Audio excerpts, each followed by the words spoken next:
જેતપુર પાવી તાલુકામાં વનકુટીર 3 રસ્તાથી રંગલી ચોકડી સુધીના નવીન માર્ગની કામગીરી છેલ્લા લાંબા સમયથી ધીમી ગતિએ ચાલી રહી હોવાને કારણે સ્થાનિક લોકોમાં ભારે નારાજગી ફેલાઈ છે। માર્ગ પર દિન પ્રતિદિન વધતા ખાડાઓ, અધૂરી કામગીરી અને ધૂળ માટીથી વાહન ચાલકો તથા રાહદારીઓએ મુશ્કેલી સહન કરવી પડી રહી છે। ઉલ્લેખનીય છે કે રાજ્યના મુખ્યમંત્રી દ્વારા ગત ચોમાસા પછી રાજ્યભરમાં તાત્કાલિક રોડ રસ્તાઓનું નવીનીકરણ અને સમારકામ કરવાની સ્પષ્ટ સૂચનાઓ આપવામાં આવી હતી, છતાં જેતપુર પાવી વિસ્તારના વનકુટીર 3 રસ્તાથી રંગલી ચોકડી સુધીના ચાલતા રોડને મોટું તથા નવીન માર્ગની કામગીરી કાચબાની ગતિએ ચાલતી હોવાનું જોવા મળી રહ્યું છે, જેને કારણે લોકોમાં રોષ ફાટી નીકળ્યો છે। અધૂરી કામગીરીને કારણે ટ્રાફિક સમસ્યા અને અકસ્માતનો ભય લોકોને સતાવી રહ્યો છે।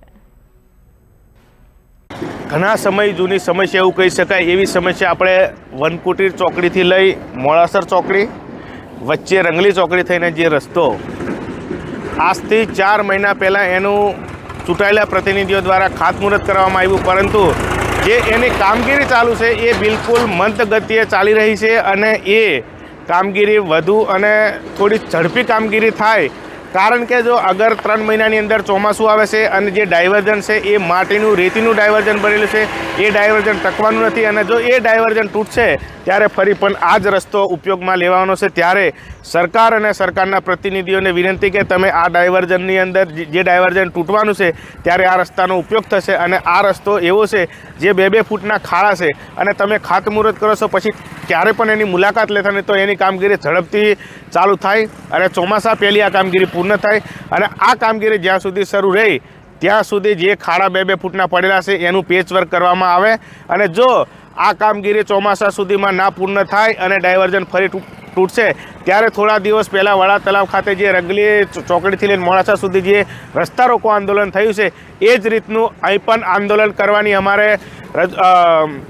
થશે। ત્યારે અમે એ આંદોલન પણ રસ્તા રોકો પણ કરીશું, ઝાડો પણ કાપીશું। ત્યારે સરકાર અને સરકારના પ્રતિનિધિને વિનંતી કે તમે આ રસ્તાનું પેચવર્ક કરાવો અને કામગીરી થોડી ઝડપથી અને વ્યવસ્થિત ટકાઉ મજબૂત થાય એવી અમારી લાગણી અને માગણી છે। રસ્તા રોકો આંદોલન ઘડીએ અધિકારીઓ ફોન નથી ઉપાડતા એવો લોકોનો આક્ષેપ છે, તે વિશે શું કહેવું?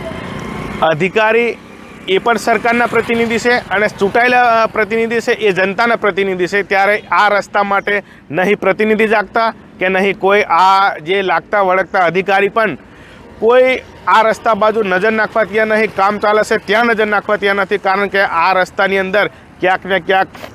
બધાની ભાગીદારીથી ભ્રષ્ટાચાર થતો હોય એવું અમને લાગી રહ્યું છે। વર્ષથી અમે અહીંયા રંગલી આપણે વનકુટીથી મોડીને રંગલી ચોકડી સુધી પરેશાન થઈ ગયા છે। એટલા ખાડા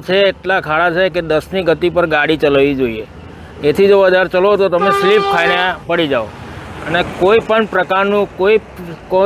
પ્રકારના કોઈ સરકાર આ રસ્તા પર ધ્યાન આપતું નથી અને જે કંઈ કામ ચાલી રહ્યું છે છેલ્લા 4-5 મહિનાથી એકદમ ધીમી ગતિએ કામ ચાલે છે અને આ ખાડા તાત્કાલિક પડેલા એને કોઈ પૂરવા રાજી નથી। એટલા માટે અમારે 108 આવે કે કોઈ પણ ગાડી આવે એના બહુ ટાઈમ લાગે છે। અહીંથી કલારાણી જતો બી અડધો કલાકની ઉપર અમારો સમય થઈ જાય છે બાઇક પર, તો 4 વ્હીલ લઈને જાઓ તો માનો કે 1 કલાકનો રસ્તો 10 મિનિટના જગ્યાએ 1 કલાક લગીને અમારે ગાડીનું ચલાવવી પડે અને તે બી ખાડા ખાધરામાં। ઘણી વખત અમારે ગાડીઓ લઈને સ્લીપ